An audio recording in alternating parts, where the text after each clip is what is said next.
And according to the National Bureau of Statistics, Nigeria's headline inflation rate accelerated for the sixth consecutive time to 22.79% in June 2023 from 22.41% in the previous month, showing an increase of 0.38 percentage points when compared to May 2023 headline inflation rate, while year-on-year basis 4.19 percentage points higher compared to the rate recorded in June 2023.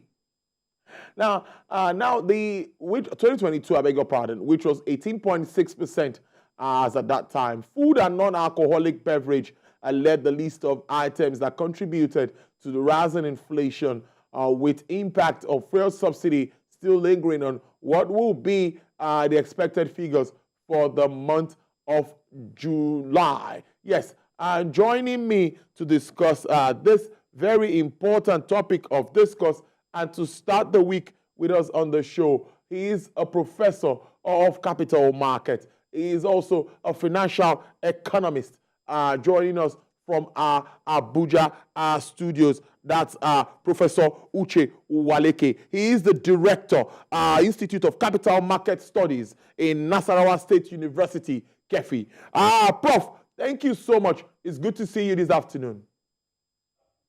Thank you, Tolu. My pleasure. Now, Prof, in my introduction, I'm sure you heard, I was looking at the June inflation figures, and many would say, you don't need to be surprised. You should expect another shift that's on the hike for the month of July. But make us to understand the fundamentals surrounding these figures. What are your expectations as we count down? We expect the figures out tomorrow or next from the MBS. Well, Tolu, one can easily bet that the numbers we're expecting tomorrow, hopefully, from the National Bureau of Statistics, would be higher than what we had for the month of June. That's talking about the CPI inflation figures for July. For June, the latest, just as you rightly mentioned,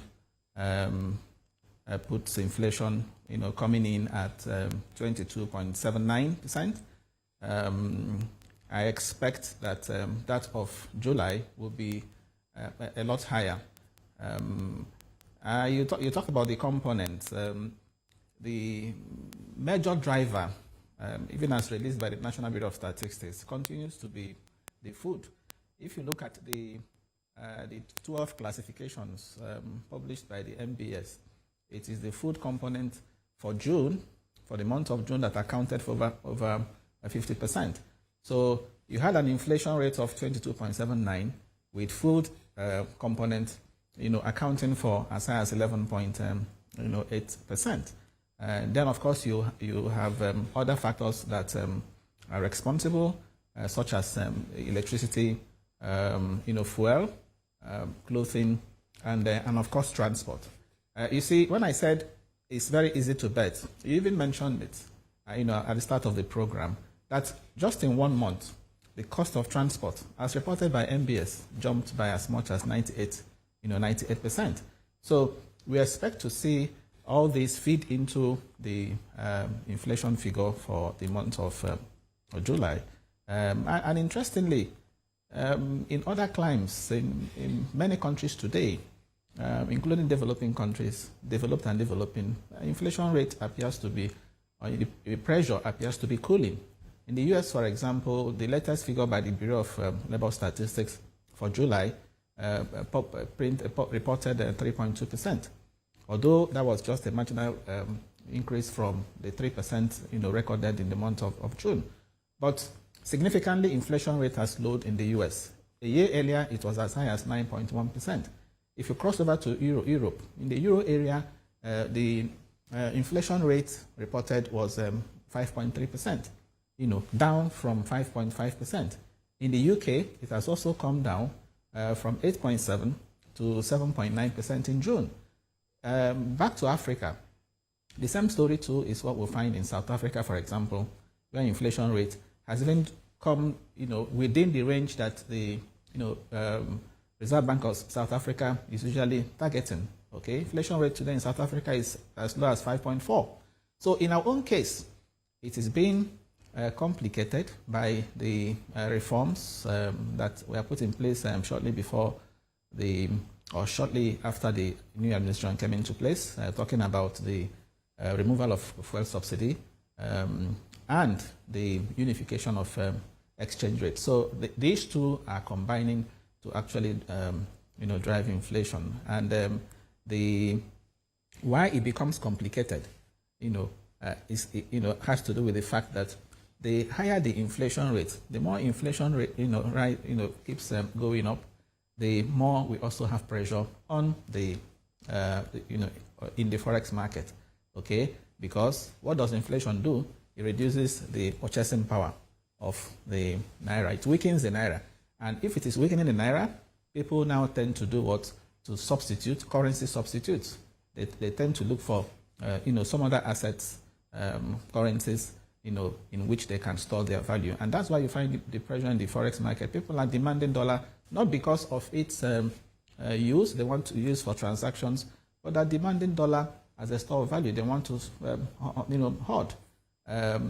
So you find a lot of artificial, demand, as it were, speculative demand for a dollar, which is why people talk about that today the naira is even undervalued. All right.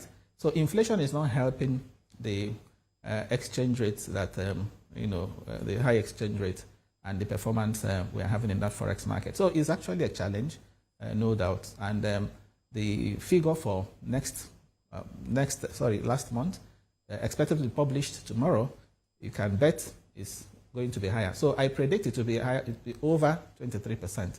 And already, food inflation is even as high as 25.25 as of June. I also predict that food inflation rate will cross 26%, or very close to 26% for the month of July.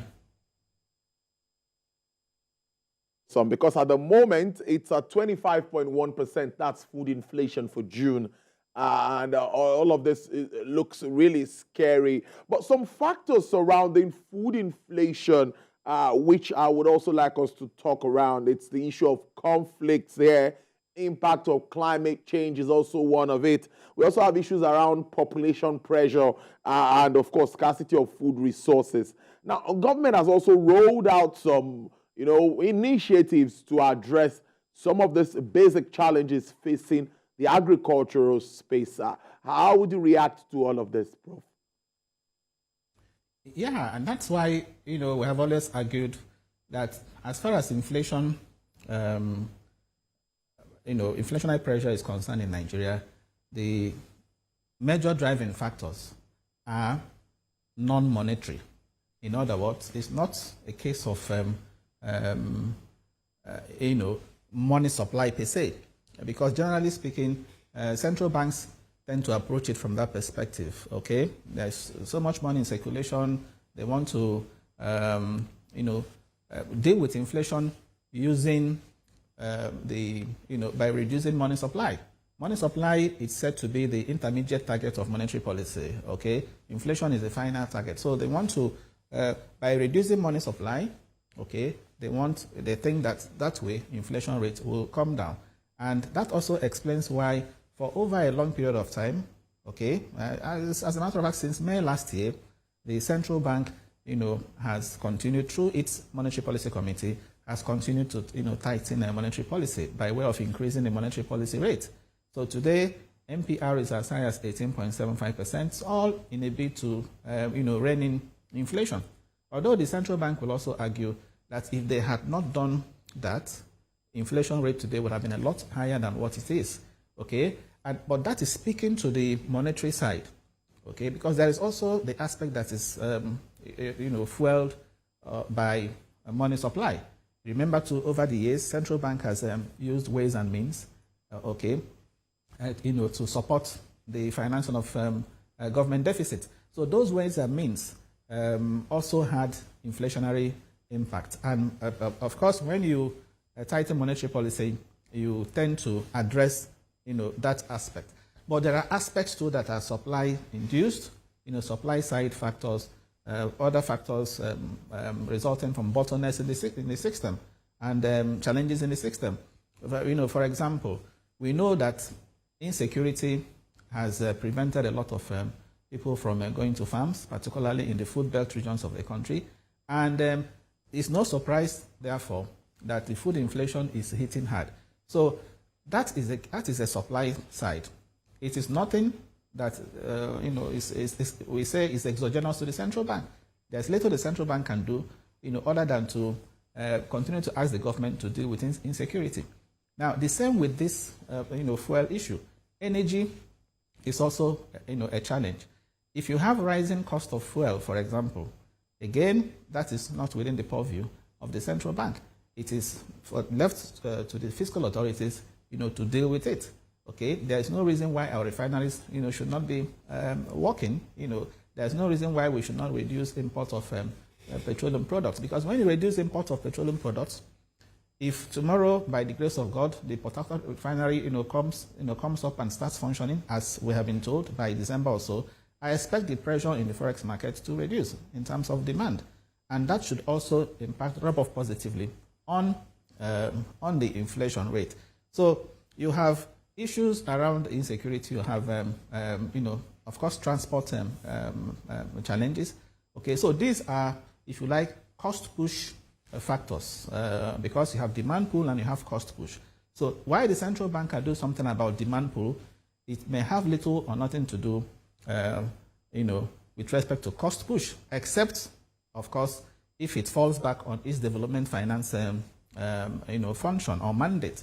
And that's why over the years, central bank, tried to also intervene, directly in agriculture, in many sectors of the economy, to see how, it could influence the supply side. But basically, essentially, that is the responsibility of the fiscal authority, not necessarily the, that of the central bank. And that is why it's important that in addressing inflation in this country today, the fiscal authority has to have a good handshake with the monetary authority to do that. Anything the central bank is doing that is not supported by the fiscal authority, is tantamount to trying to clap with one hand. You don't clap with one hand. For inflation to be dealt with squarely, the two must agree. So if the central bank, for example, is trying to mop up, okay, the fiscal authority shouldn't be seen to be fueling that, spending, particularly in ways that are not productive. Because when you push out money like that, particularly now that exchange rates have been unified, more revenue is now coming to the, to the three tiers of government in naira terms. Okay, if that liquidity enters the system, okay, and they are not, properly targeted, or they are not productive, of course you have more inflation. So in a nutshell, what I'm saying is that there is need for that collaboration, and that brings me to the to this advice. The president has always talked about in his policy, advisory, setting up, a committee that will be coordinating fiscal and monetary policy. So, a coordinating committee for fiscal and monetary policy. This is the time to, set that committee. So we have a committee where you have fiscal people, monetary people coming together to rub minds, because the solution, even in terms of output, the central bank also has a role to play in stimulating output. Because if the central bank continues to raise interest rates, for example, you are hurting output in the process. Remember, the president desires that the interest rate environment should be low, okay? And that is because that is what fosters, growth. That is what fosters productivity. If you have high rates of interest, access to credit becomes difficult. Cost of funds become difficult. Of course, SMEs will crumble. So there is need to see how you can bring about this. But again, the two sides must, come together and agree. Which is also why, if you look at the last MPC meeting, what did they do? They increased MPR just by 25 basis points. As a matter of fact, a majority of the members of MPC in that meeting actually voted not to increase, to hold. 5 of them voted to hold. 4 of them voted to increase by 25 basis points, and 2 voted by 50. So eventually they still increased it. But it sent out a message, and that message is that even the central bank recognizes that a point has come where it has to pause the monetary policy tightening, at least to help, stimulate growth. Interestingly, so what are you suggesting now? Let's do this in 2 minutes because you've taken it from I wanted to ask too. I wanted you to react to what the central bank has been doing, trying to, increase rates to rein in inflation, which seems not to be the way out at this moment. So what are you thinking will play out in the next meeting? What will be the considerations? I'm talking about the MPC meeting.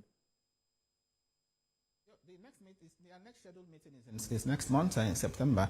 So I expect that the MPC should completely pause. Already, they have narrowed their symmetric corridor from +1 to 7 to +1 to 3. And they've also said, if you read that communique, the central bank acting governor said that they would also explore other ways of dealing with liquidity challenges, which they have started doing. Just the other day, they mopped up, I'm sure you read, that about 150 billion was mopped off from the circulation using the OMO, okay, the OMO bills, open market operation bills. So these are other ways by which they can, deal with liquidity, as opposed to, continuously, jacking up interest rates. So with respect to interest rates, I think that should pause. And on the part of the government, it's good that the president has announced an emergency on agriculture, on food. So I expect that when you say an emergency, it means that all hands must be on deck, to ensure that food output is boosted. Because if you boost food output today, you are likely to crash the inflation rate. But again, it's not something for the federal government alone. All the three tiers of government, but particularly federal and state governments must work hand in hand to ensure that the emergency that has been declared on agriculture achieves its target, which is of course boosting food output, increasing agri GDP, creating jobs, creating employment. That is the way to go, Tolu. Amos, thank you so much. It's good to start the week with you, Professor Uche Uwaleke, Professor of Capital Market, Director, Institute of Capital Market Studies at the Nasarawa State University, Kefi. Thank you so much for starting the week with us on Business Nigeria. We appreciate your contributions as usual. Thank you so much.